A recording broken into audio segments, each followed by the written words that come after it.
Tunay nga ang pagbabalik ng ating dakilang tagapagligtas ay nalalapit na. Ang kawakasan ng mundong ito'y hindi na magtatagal. Kaya tinatawagan, pinapalalahanan, binababalaan po ang lahat. Humanda! Humanda! Humanda! Magsisi na sa lahat ng kasalanan. Iwasan na ang mga bisyo at kalayawan, sapagkat ang karya ng langit at ang kawakasan ng mundong ito'y malapit na. Hindi nagpapabaya ang Panginoon sa kanyang pangako na siya'y muling darating. Binibigyan pa po tayo ng pagkakataon upang magbalik loob sa Diyos at magsisi na sa lahat ng kasalanan, sapagkat hindi niya nais na sino man ay mapahamak kapag ka dumating na ang nakakatakot kakilakilabot na kawakasan ng mundong ito. Kaya samantalang may pagkakataon pa, samantalang may panahon pa, pag-aralan na po natin ang banal na kasulatan sa mamagitan ng mapanalingin pagbabasa nito upang maalaman natin ang katotohanan ng daan ng kaligtasan. Sapagkat walang ibang pangalan sa silong ng langit na sukat ikaligtas ng tao maliban sa ating Panginoong Jesucristo na nabayubay sa krus ng Kalbaryo. Hindi nagpapabaya ang Panginoon sa kanyang pangako na siya'y muling darating. Binibigyan pa po tayo ng pagkakataon na magbalik loob sa Diyos, na magsisi sa lahat ng kasalanan.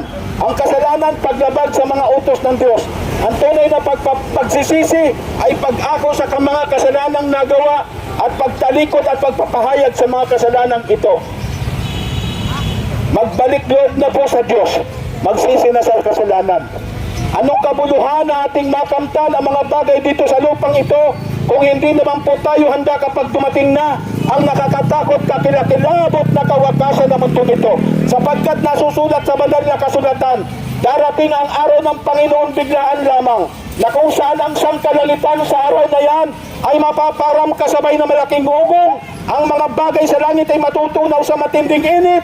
Ang lupa at ang gawang narito sa lupa ay bawang masusunog.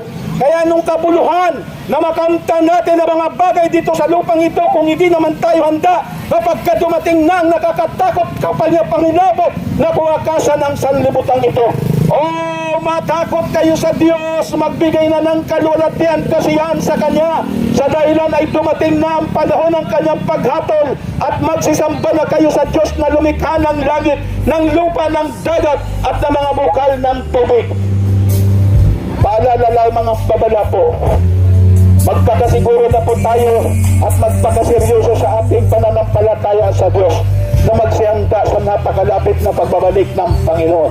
Maraming salamat po.